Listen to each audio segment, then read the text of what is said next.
Shalom. Tenang sekali ya.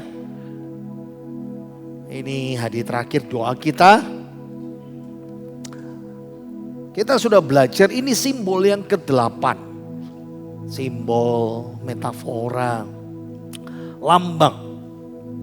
Dan ini sesuatu yang mungkin jarang orang ketahui. Ya, kalau minyak, merpati, sangat terbiasa.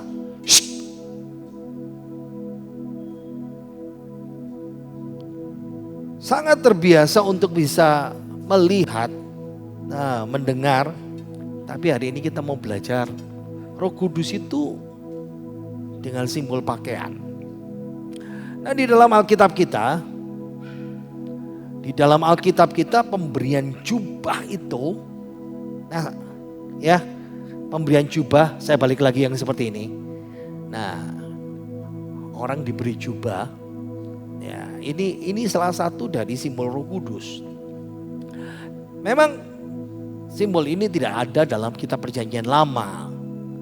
Tapi di Perjanjian Lama itu, pemberian jubah itu melambangkan seseorang itu sedang diberi suatu otoritas, diberi perlindungan, mendapatkan kuasa, keistimewaan. Siapa? Yusuf. Yakub punya 12 anak laki-laki. Anak pertama Ruben, anak kedua Simeon, anak ketiga Lewi, anak keempat Yehuda. Anak pertama seharusnya disebut anak sulung. Anak sulung itu biasa sebagai penerus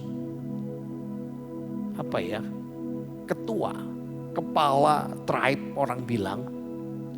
Tapi Yusuf itu anak ke-10 dan dia diberi papanya jubah warna-warni.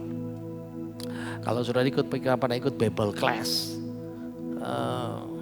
mungkin kalau bagi kita dapat baju warna-warni itu kesannya, kalau sekarang ya, waduh kesannya nggak enak gitu ya. Kita ingat satu suku. Nah, sama seperti orang di Korea yang pakai baju hanbok itu, kan bajunya warna-warni. Nah, masalahnya karena di masa lalu ini membicarakan baju yang istimewa. Nah, Yusuf dapat karena dia kasih sayang yang mendalam dari papanya. Ketika dengan pemberian jubah ini, kakak-kakaknya jadi iri. Karena mereka tahu artinya bahwa Yusuf itu adalah pemimpin berikutnya. Kalau Yusuf dikasih baju jubah sekarang berarti papanya sudah memberikan wewenang. Tapi di satu sisi pemberian jubah itu menolong Yusuf, dia tidak usah kerja kasar lagi. Karena dia sekarang ketua dari kakak-kakaknya itu. Di Alkitab juga ya sama persis. Ketika Firaun mengangkat Yusuf 13 tahun kemudian dan diangkat jadi orang kedua di pemerintahan Mesir, Yusuf dari penjara disuruh dimandikan, dicukur. Kenapa? Karena orang Mesir, pemimpin Mesir waktu itu kebanyakan gundul. Jadi lalu Yusuf dipakaikan jubah dari lenan halus. Itu pakaian kerajaan. Melambangkan Yusuf dapat otoritas. Lalu dikasih kalung rantai dengan juga cincin meterai yang kita bahas kemarin. Seperti itu. Ada lagi. Kita kan sudah seri Elia ya. Elia dia memberikan jubahnya kepada Elisa. Sebagai isyarat simbolis untuk melambangkan peralihan wewenang kenabian dan pengurapan. Berarti Elia akan digantikan oleh seorang namanya Elisa. Karena dia sudah terima jubah itu. Saya jadi ingat saya ini kan dosen ya di STI. Saya mengajar dari tahun 97. Saya mulai dari dosen junior yang masih baru tahun 97. Dan mulai belajar dan sekolah terus, sekolah. Dan sampai Pak Kris Marintika itu meninggal 2016. Kira-kira 2012-13 itu 14 berkali-kali beliau ngomong di depan rapat ketua dan semua pimpinan STI 70 orang, 100 orang. Bahkan acara pendeta-pendeta persekutuan pendeta-pendeta alumni STI setiap Juni biasanya. Tahun-tahun itu dia selalu berkata, nanti yang menggantikan mengajar mata kuliah saya Yonatan. Dan senior kami namanya Pak Petrus Marantika, Pak Petrus Mariono, dia berkata begini, kamu dapat jubahnya Elia. Dan mulai 2016 saya mengajar di S3 mata kuliahnya Pak Kris sampai sekarang. Nah itu nilai pengertian secara simbolik jubah itu. Nah, bagaimana dengan kehidupan kita orang Kristen? Saya mulai dari titik awal. Jadi titik awal kehidupan orang Kristen. Saudara, ayo kita baca Lukas pasal yang ke-24 ayat yang ke-49. Kita baca 2, 3. Dan aku akan mengirim kepadamu apa yang dijanjikan Bapakku. Tetapi kamu harus tinggal di dalam kota ini sampai kamu diperlengkapi dengan kekuasaan dari tempat tinggi. Nah, ini yang membuat kita gereja Pantai Kosta punya tradisi. Dari hari kenaikan Tuhan Yesus sampai Pentakosta, orang Kristen itu berkumpul, orang Pantai Kosta ya, gereja Pantai Kosta kumpul berdoa bersama, minta, kalau dulu ya mungkin salah ya istilahnya ya, dibaptis Roh Kudus, dicurahkan, sebetulnya itu sudah terjadi. Mungkin lebih baik saya kasih istilah yang pas ya, dipenuhi. Karena pemenuhan Roh Kudus itu terjadi sesudah kita percaya. Nah, sekarang saya hanya bicara tentang lambang Roh Kudus ini ya. Kata diperlengkapi dalam bahasa Yunani dipakai kata enduo. Enduo itu kalau dalam bahasa Yunani perjanjian baru itu kata umum untuk orang berpakaian, mengenakan pakaian. Tenggelam. Jadi ini tenggelam dalam arti tenggelam dalam pakaian. Atau persis seperti gambar ini. Dipakaikan pakaian. Nah, ini janji Tuhan buat murid-muridnya yang sedang berkumpul di ruang atas untuk belajar, untuk berdoa, menantikan turunnya Roh Kudus. Dari sini kita bisa paham. Pada hari Pentakosta yang kita peringati besok, mereka dapat jubah kuasa itu. Enduo itu. Jadi ini yang menarik ya. Kita tidak mengenakan pakaian rohani itu. Tapi kita dikenakan, kita terima. Jadi ingat ya, ini bukan yang kita lakukan. Tapi Roh Kudus itu seperti mengenakan jubah buat kita semuanya itu. Dan jubahnya itu kuasa Roh Kudus. Kamu akan menerima, nah lihat di situ ya, kuasa. Kamu akan diperlengkapi dengan kuasa dari Yang Maha Tinggi, dari Roh Kudus. Ini gambaran kekuatan. Bukan kekuatan kita, oke, gambaran kekuatan, tapi ini Roh Kudus, ya bukan kita yang pakai. Dan ini gambaran perlindungan Roh Kudus. Nah, kenapa? Karena kalau di masa itu ya, di Israel, di Timur Tengah, orang itu pakai bagian baju yang dalam itu ada, tapi selalu mereka pakai jubah orang miskin sampai orang kaya pakai jubah itu ya. Kalau dalam bahasa Ibrani pakai simlah namanya, kayak seperti kain yang ada di luar seperti itu. Nah ini bicara juga gambaran kesucian. Nah karena terbatas waktunya, kalau dalam kitab Wahyu mereka yang menang di bawah Tuhan di Wahyu pasal 7 dan Wahyu pasal yang ke-19, mereka mengenakan jubah putih. Ini kita tahu ya, nanti di masa datang kita mengenakan jubah kekudusan yang sempurna dari Tuhan. Kenapa? Karena kita kasih jubah kekudusan, tapi kita sering jatuh bangun. Makanya karena jatuh bangun, solusinya nanti bagian yang kedua saya jelaskan seperti itu. Ingat ya, kesucian ini bukan berasal dari kita. Kata nggak bisa. Kita ini nggak bisa jadi suci kecuali Tuhan menyucikan kita. Nah jubah itu juga menggambarkan tentang tanda kepemilikan. Kita dimiliki oleh Allah, tapi juga kita sedang mewakili Allah. Kenapa? Karena ada otoritas yang dikasih sama kita. Seperti Yusuf, seperti Elisa. Jadi bisa pahami ya, Roh Kudus dengan simbol pakaian itu, ini membicarakan tentang perlindungan dan identitas kita. Ya, sama seperti jubah menutupi tubuh fisik, Roh Kudus juga menutupi ketelanjangan rohani kita. Ingat ya, saudara dan saya tidak bisa jadi suci kecuali saudara, makanya Alkitab kata orang-orang yang telah disucikan oleh Tuhan.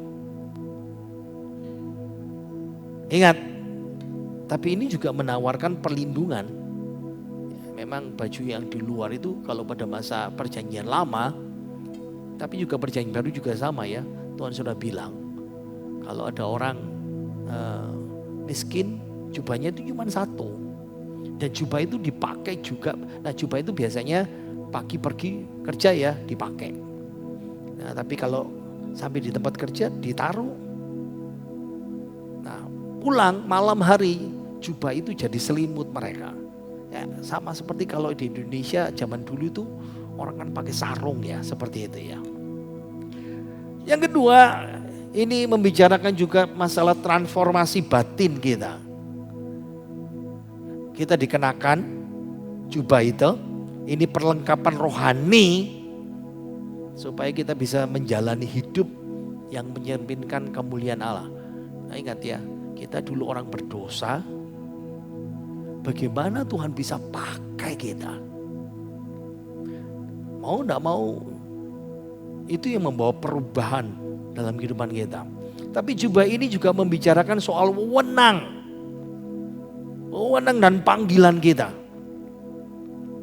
Ya, pengurapan Roh Kudus itu memberdayakan orang Kristen untuk bisa memenuhi panggilan dan tujuan khusus mereka. Sama seperti Yusuf dapat jubah, itu melambangkan dia dapat jabatan dan tugas resmi. Dan Roh Kudus mengenakan jubah itu dan menghasilkan kuasa dalam kehidupan kita, sehingga kita bisa melayani dengan baik.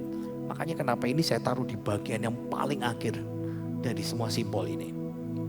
Karena ini yang kadang-kadang dipahami orang Pantekosta seperti kita, tapi tidak memahami proses yang dari awal sampai akhir itu. Jujur kita sungguh butuh kuasa itu. Dan itu yang kita mau dari Tuhan. Tapi ingat, itu bukan dari kita. Tapi Roh Kudus yang mengenakan pada kita. Nah, mau tidak mau lambang jubah ini merujuk pada pemberian kuasa oleh Roh Kudus. Untuk apa? Ya, yang paling utama yang jelas itu pelayanan. Pemberitaan Injil. Dan kita bisa menjalani hidup kudus. Nah itu tujuan utamanya di situ. Kenapa? Saudara, Bapak Ibu Saudara pahami ya. Ayat yang pertama Lukas 24 tadi itu kamu akan menerima. Kamu akan mengenai, dikenakan seperti jubah itu. Kenapa? Karena murid-murid ini, latar belakangnya orang biasa, nelayan. Ada koruptor, Matius di situ, ya. Rata-rata orang-orang biasa, 3,5 tahun belajar sama Yesus, sering jatuh bangun, banyak yang tidak paham. Tapi yang luar biasa sesudah hari Pentakosta, mereka melayani Tuhan, memberitakan Injil, menyatakan kekudusan Tuhan sampai titik akhir hidup mereka. Nah, jadi mesti dipahami ya. Banyak orang Kristen salah memahaminya. Banyak orang Kristen selalu hanya berpikir, saya mau kuasa Tuhan, kuasa Roh Kudus. Lalu kita aplikasikan apa ya? Cekno aku uripku enak. Biar aku jadi kaya. Tujuan utama Tuhan memberikan jubah kuasa itu dari Roh Kudus. Itu semuanya untuk membicarakan pelayanan, pemberitaan Injil, dan menjalani hidup kudus. Ada satu ayat referensi di Perjanjian Lama. Lihat ya, ini sebelum ditutupi tulisan. Ini orang-orang di Perjanjian Baru di masa Tuhan Yesus. Ya, sama sebelumnya, kalau menikah itu seperti ini. Ya. Nah, Yesaya pasal 61 ayat yang ke-10. Ayo kita baca sama-sama. 2, 3. Aku bersukaria di dalam Tuhan. Jiwaku bersorak-sorai di dalam Allahku. Sebab ia mengenakan pakaian keselamatan kepadaku. Dan menyelubungi aku dengan jubah kebenaran. Seperti pengantin laki-laki yang mengenakan perhiasan kepala. Dan seperti pengantin yang memakai, pengantin perempuan yang memakai perhiasannya. Nah, makanya agak susah kalau saya kasih gambar pengantin laki-laki pakai perhiasan kepala itu apa? Karena dia raja. Raja Sehari, makanya disebutkan Raja Sehari yang seperti itu. Nah, ini membicarakan tentang sorak-sorai kebahagiaan umat karena kita dikasih jubah keselamatan. Jubah kebenaran yang dianugerahkan itu seperti diibaratkan seperti pengantin. Pelan-pelan ya, saya kasih pemahaman seperti ini. Jadi jubah Roh Kudus itu harusnya membawa sukacita yang meluap dalam kehidupan kita. Kenapa? Anugerah itu, ingat ya, kita dikenakan, kita dikasih. Kita nggak bisa sendiri. Yang kedua, kenapa pakai istilah pengantin? Lihat ya, kalau bukan pengantin, berarti bedanya gini ya. Pengantin itu, saya keluarkan saja ya, yang terakhir ya. Citra pengantin itu indah, mulia, persiapan yang sempurna. Pengantin itu biasanya perempuan ya, didandani, baju yang terbaik, minyak wangi yang terbaik. Nah, saya balikkan lagi yang tengah. Kita ini siapa? Manusia kotor, manusia berdosa. Dan itu sebabnya Roh Kudus dia ganti baju kotor kita, baju dosa kita, dia kenakan jubah keselamatan itu dan kebenaran. Supaya apa? Supaya layak di hadapannya. Kalau saudara memikirkan pengantin zaman sekarang, kadang-kadang nyeleneh gitu saudara ya. Saya lihat baju pengantin yang anak-anak modern. Waduh, kadang-kadang saya pikir baju pengantin kayak gitu ya. Nah, oke lah, lupakan saja. Karena ini yang dibicarakan ini dalam konteks masa itu ya. Yang berikutnya, Yesaya 61 ayat yang ketiga, kita baca 2, 3.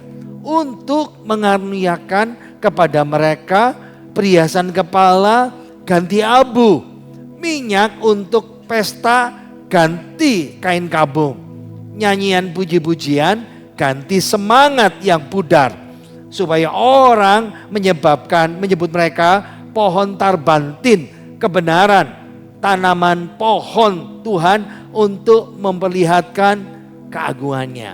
Nah, saya kasih gambar orang, kalau orang lagi berduka, ditinggal, mati, dia akan pakai pakaian kabung. Nah, pakaian kabung itu dari karung ya. Lalu ada abu di situ dan biasanya ditaburkan di kepalanya. Ini sedang bicarakan, lihat ya, penganugerahan kuasa dari Roh Kudus itu memulihkan kita, menghibur kita, membawa transformasi dalam kehidupan kita. Pelan-pelan ya. Perhiasan kepala ganti abu. Ini pakai bahasa permainan kata ya. Paper, abu diganti dengan PR. Ini seperti perhiasan kepala yang indah. Simbol kehinaan duka cita diganti dengan kemuliaan. Yang kedua, minyak untuk pesta ganti kabung. Nah, ini penggunaan minyaknya beda. Kalau minyak urapan itu terjadi sekali untuk selamanya. Tapi orang setiap kali pesta selalu diurapi dengan minyak. Makanya jikalau kamu berpuasa, pernah baca enggak di Matius? Urapilah kepalamu. Karena pada waktu itu orang kalau mengurapi kepalanya sendiri berarti mereka lagi berangkat pesta. Tapi kalau orang puasa lalu mukanya manyun, lemes, poso ya. Waduh wis, kata Tuhan, orang itu sudah dapat upahnya. Makanya Tuhan berkata kalau kamu puasa, minyakilah kepalamu. Kenapa? Itu simbol untuk orang dia sudah siap untuk pesta. Nyanyian puji-pujian, ganti semangat yang pudar. Nah, dulu kan sering dipakai nyanyian. Ku kenakan jubah pujian, ku kenakan jubah pujian. Itu yang membuat, lihat ya, murid-murid sebelum Yesus bangkit, waktu dia mati di salib, itu duka cita. Tapi pada waktu Pentakosta, duka cita itu sudah tidak pernah diingat lagi, diganti dengan kemuliaan. Murid-murid diubah. Tapi, nah sekarang saya mau bilang, itu pekerjaan Roh Kudus di awal kehidupan kita. Tapi kita punya namanya tanggung jawab pribadi. Balik lagi ya, tahun 70 saya lahir. Tahun 86 saya lahir baru terima Yesus.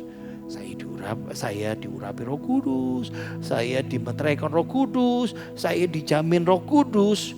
Tapi dari tahun 86 sampai sekarang 2026 sampai saya nanti mati, saya punya namanya tanggung jawab. Apa itu? Nah, kalau dalam bahasa kita Pentakosta itu hidup suci. Tapi dalam bahasa Alkitab juga pakai jubah, harus pakai manusia baru. Ayo kita baca Kolose pasal 3 ayat 9 dan 10.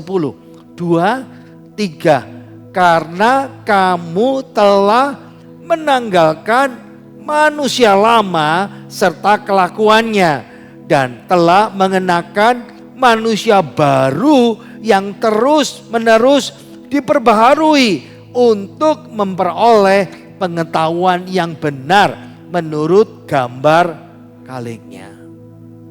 Nah, ini sedang bicara sepanjang kehidupan kita, saya balik lagi di sini. Dari kita percaya sampai nanti kita ini punya tanggung jawab sama Tuhan. Buka lemarimu, pakaian-pakaian kunomu, manusia lamamu, jubah lamamu, buang. Kamu sudah dimeteraikan Roh Kudus, kamu sudah diselamatkan. Sepanjang hidupmu harus mengenakan manusia baru. Orang itu banyak perhatian pada pakaian yang harus dikenakan. Betul ya? Apalagi kalau saudara perempuan. Tapi saya juga memperhatikan, mungkin saudara juga memperhatikan ya, saya dengan istri sering kembar. Ya karena saya disediakan baju sama istri saya, jadi saya ikut sama dia. Tapi saya juga suka. Betul ya? Nah, keluarga Ferrari hari ini gimana? Bagus sekali bajunya, saya suka. Serius.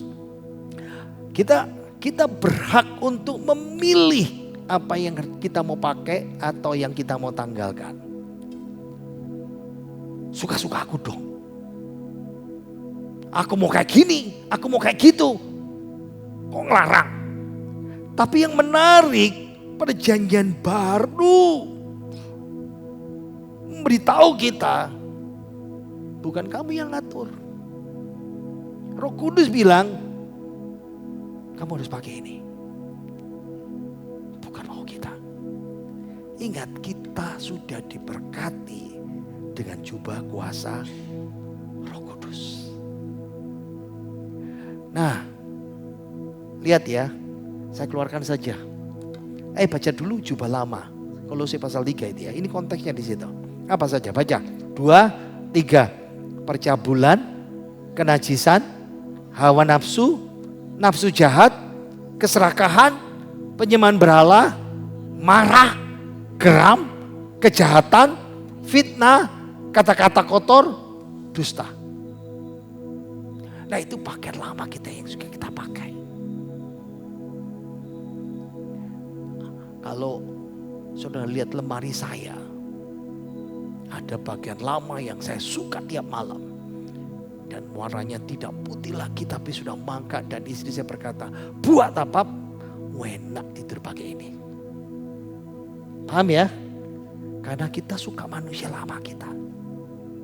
Saya tidak tahu saudara, kelemahan saudara, manusia lama saudara di mana? Ada yang najis, ada yang cabul, ada yang tukang marah, ada yang moto duitan keserakahan, ada yang suka geram, ada yang suka memfitnah, hoax, ada yang dusta, ada yang suka kata-kata kotor. Ingat ya, secara rohani kita harus pakai pakaian baru dari Roh Kudus setiap hari.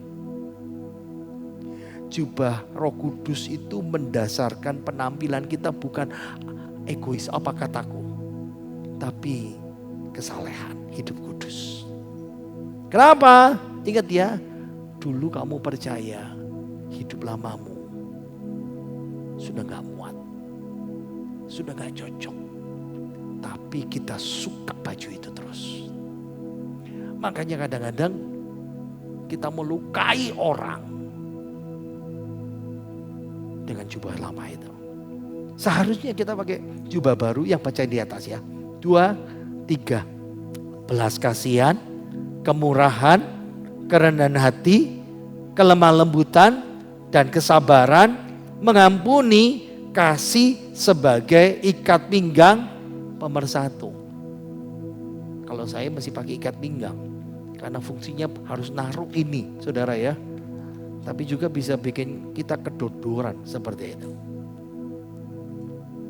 Yang mengikat semuanya itu, jubah itu mesti diikat.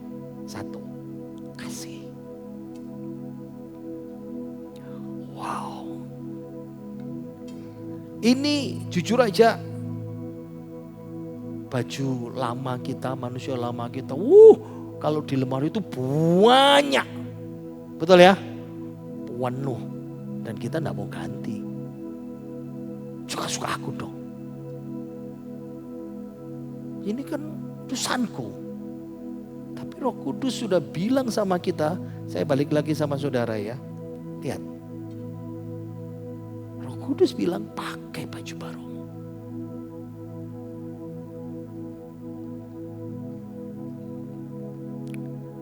Tapi sekarang kalau saudara dan saya sudah bisa terbiasa bertumbuh, berbuah, jadi orang Kristen dewasa. Walaupun kadang dewasa, balik lagi dewasa tapi sudah mulai stabil ya. Itu kalau suami istri pertama kali kawin, 1, 2, 3 tahun pertama itu kerjaan ini satu apa? Tukaran toh saudara. Betul ya? Tapi kalau sudah 15 tahun, 20 tahun, geoposi tukaran, wis lah bosen. Itu namanya sudah setengah dewasa itu. Mungkin yang satu ngalah, wis lah turu tona, wis gak apa-apa. Itu sudah mulai mengenakan manusia baru. Tapi kadang-kadang kenapa kita masih kalah? Nah, kita bukan average, bukan ya orang Kristen biasa, bukan orang Kristen yang sudah skillful, ya, bukan spesialis, tapi kita harus jadi orang Kristen yang expert. Ini jadi orang Kristen yang betul-betul siap. Itu sebabnya, ingat ya, dari mati ke hidup, pasal 2, pasal 3, disuruh membuanglah manusia lama, menekan manusia baru setiap hari. Dan kalau saudara sudah dewasa rohani, kita masuk tahap yang terakhir. Ayat yang ke-11, Efesus 6:11, 2, 3. Kenakanlah seluruh perlengkapan senjata Allah, supaya kamu dapat bertahan melawan tipu muslihat iblis. Nah, konteksnya disuruh berdoa senantiasa ketopong, lihat ya, ketopong keselamatan, baju sirah keadilan, pakai perisai iman, ikat pinggang kebenaran, pedang roh, kasut yang berkenan Injil dan pedang roh. Ini ayat ini berhubungan dengan setan. Saudara bisa jadi pemenang. Stop. Saudara jadi pemenang atau jadi gampang ceklean? Ayo jujur jawab. Dikit-dikit tersinggung, dikit-dikit marah. Orang tidak menurut sama kita, kita marah.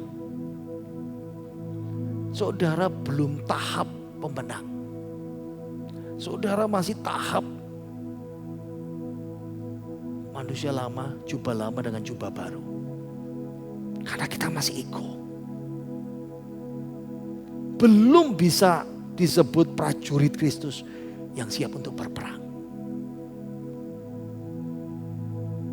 Wes gak usah tuding sana sini, iki pasti ngotbah iki pasti ngotbah iki. Bicara sama kita diri sendiri saja.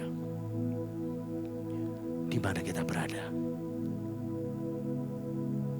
Prajurit yang tangguh karena dia sudah mengenakan seperti pakai jubah sendiri. Musik siap di tempat. Saya mau tutup dengan satu cerita, kisah nyata. Ini ada seorang yang sebelah situ Ravi Zacharias ya. Dan ini Hien Pham, orang Vietnam. Fotonya memang ini foto tahun 71. Jadi agak susah saudara bisa melihat. Ravi Zacharias dia seorang apologet, pendeta yang terkenal. Tahun 71 dia bercerita dia melayani di Vietnam. Dan karena butuh penterjemah di Vietnam, maka Hien Pham ini dia orang Vietnam Kristen energik yang luar biasa. Dia juga merangkap jadi penterjemah tentara Amerika. Nah ingat ya, Amerika sama Vietnam itu lagi perang. Ya kayak Korea Utara, Korea Selatan. Vietnam Utara komunis, Vietnam Selatan komunis karena dipengaruhi sama Cina ya, perbatasan Cina di utara. Nah Vietnam Selatan itu demokrasi. Nah tahun 71 melayani jadi penterjemah tentara Amerika. Perang Vietnam berakhir tahun 75. Otomatis Hien Pham ini waktu perang berakhir dia ditangkap tentara komunis dengan tuduhan pengkhianat dan membantu Amerika. Dia ditangkap dan disiksa oleh tentara komunis karena supaya mendegradasi pikiran demokrasinya, membuang iman Kristennya. Jadi dia hanya dibatasi di penjara, hanya baca boleh buku bahasa Perancis dan Vietnam. Ingat ya, Vietnam itu dulu dijajah sama Perancis. Dan tulisan bukunya tentang propaganda komunis. Berbulan-bulan baca buku itu, tidak pernah baca apa-apa saja. Itu berdampak buruk sampai tiba pada satu kesimpulan. Mungkin saya dibohongin.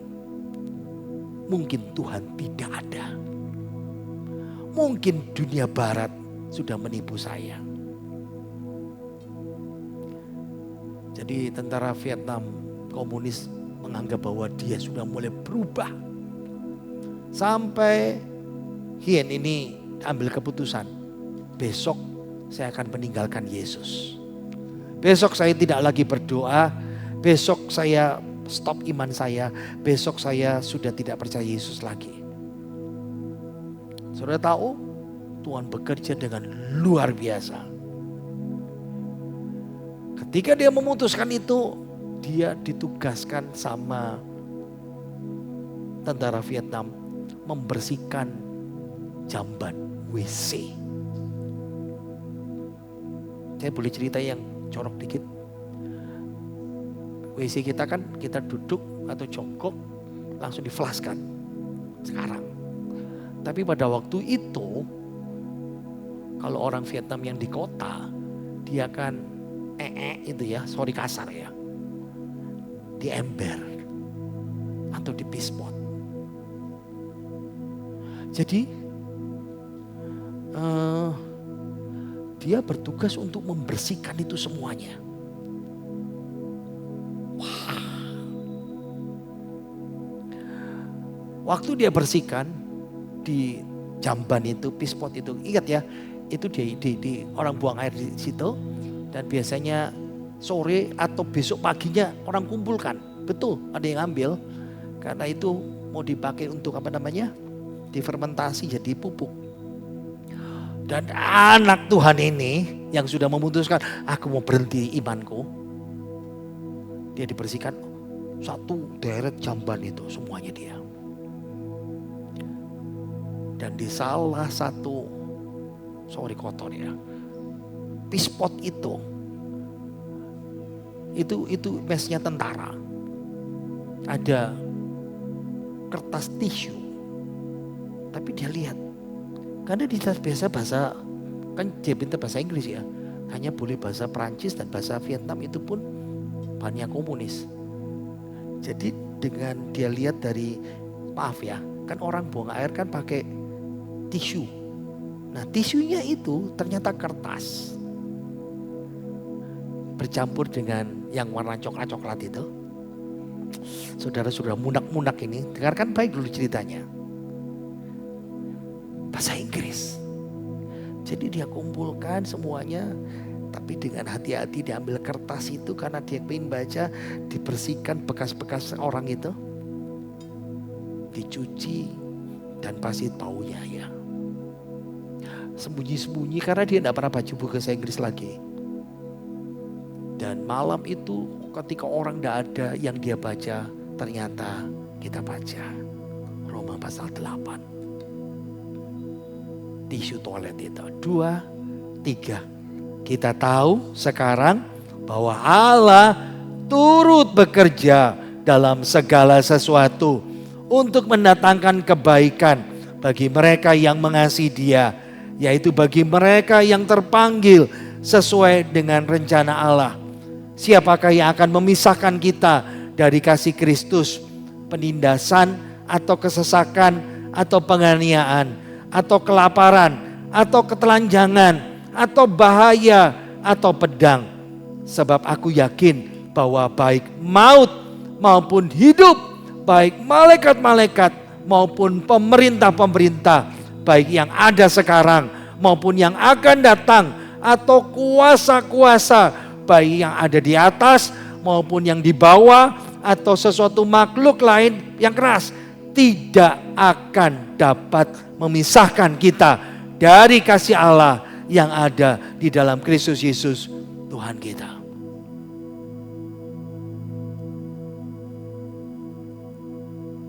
Dia menangis. Ini ayat Alkitab yang pertama kalinya yang dia baca, sudah berbulan-bulan tidak pernah baca. Dan firman Tuhan ini relevan karena dia sudah diambang hari ini, hari penyerahan. Aku tidak mau percaya Tuhan lagi. Roh Kudus Roh Kudus bekerja dengan luar biasa. Roh Kudus bisa memenuhi dia malam itu. Dia berdoa, dia menangis dan minta ampun. Karena dia berkata, Tuhan, hari ini seharusnya aku tidak berdoa. Seharusnya dia sudah tinggalkan Tuhan.